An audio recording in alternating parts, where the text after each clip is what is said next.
Hi everyone, my name is Sharkey with Pioneer Bank. I want to put together a quick video explaining some of the recent changes to the PPP loan program. Now, I know what you're thinking, that this is a program that's already had a lot of changes to it, and that's true. There has been a lot of changes, but these are the first actual legislative changes to it, and for once these are actually changes that are largely to the customer's benefit. So what I want to do is kind of put together this video just explaining what some of those changes are so that you guys are ready as we enter this next phase of what PPP loans are. The actual name of the bill that was passed was called the Paycheck Protection Flexibility Act, and there's really four main changes that this act did. The first one was that it increased the cover period from 8 weeks to 24 weeks. Secondly, it reduced the 75% payroll rule down to 60%. Next, it extended the minimum loan term from 2 years to 5 years. And then additionally, it provided some clarification regarding employee availability and its impact on the forgivable portion of the loans. One of the biggest things with the PPP loan was that once the company got their loan, the clock started. And basically they had 8 weeks from the day they got the money to incur enough forgivable expenses to then have their loan ultimately forgiven at the end. Now for some businesses this wasn't as big of a deal, but for a lot of businesses, especially the ones dealing with either forced government closures or just government restrictions on how many people they're even allowed to have in their building, this became a pretty big hurdle. Luckily, this is something that Congress recognized, and the way that they're addressing this is they're going to increase that covered period, which is the period of time that you had to go and incur those expenses.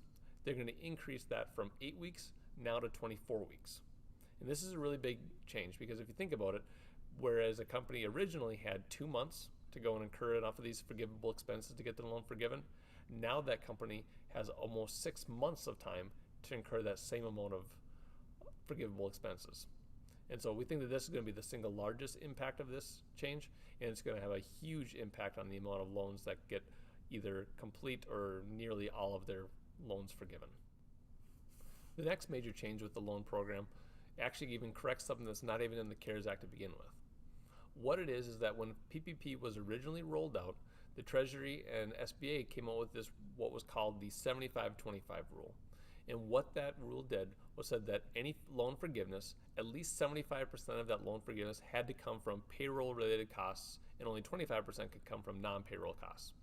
Now, this was a well-intentioned change because the rationale that Treasury and SBA was given is that placing an emphasis that this is the Paycheck Protection Program, not the Overhead Protection Program. Now, although that was well-intentioned and trying to stay with the spirit of what the CARES Act and the PPP program was crafted to do, this led into some unintended consequences because there's a lot of businesses that have just a high reliance on non-payroll costs as part of their business. And if they aren't paying their rent or aren't paying their utilities, there isn't any business for those employees to go back to. And so to correct it, Congress is including a new rule that's called the 60-40 rule. And what that does is it changes that proportion from 75-25 and they ease that down to 60-40. And so what this change really does is it just allows more of that loan forgiveness to come from other non-payroll related expenses. Now the first two items we talked about should have a big impact on the amount of loans that get forgiven. But in the case that somebody has a residual loan amount left, this next change will be a benefit to them. Because what this does is it extends that minimum loan term from 2 years to 5 years. Now, interestingly, the original CARES Act actually had a maximum loan term described of 10 years in the act, but there was no minimum established. And the 2-year time frame that all PPP loans to this point have been done as was actually an administrative addition added by Treasury and SBA. Now, that 2-year repayment, depending on the amount of loan forgiveness that a business has, could have a really big negative impact on that business, especially given the fact that there's a pandemic going on. And so Congress recognized this, and so what the change that they did is they've added a requirement that there is now a minimum loan term of 5 years. But one key thing with that is that that 5-year period only occurs automatically for any new PPP loan going forward, but it does not automatically occur on any existing PPP loans. Now it can, it says basically that it's okay to go and do that, but it's not something that will go automatically. And so to be able to get your loan, if there is any residual loan left after forgiveness, to get that converted from a 2 to a 5 year, both the small business and the bank do need to agree to that change. Now the next change to the PPP program really revolves around maintaining your payroll and rehiring any workers that you may have furloughed at a period of time and getting those people back onto payroll. And those main three areas that this focuses on is when you're unable to go and rehire these workers because of the lack of willingness by your person to come back.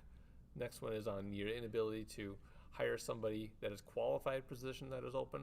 And the last one is just your inability to rehire the same number of people due to logistical reasons in your workplace due to things like trying to accommodate social distancing and things to slow down the pandemic.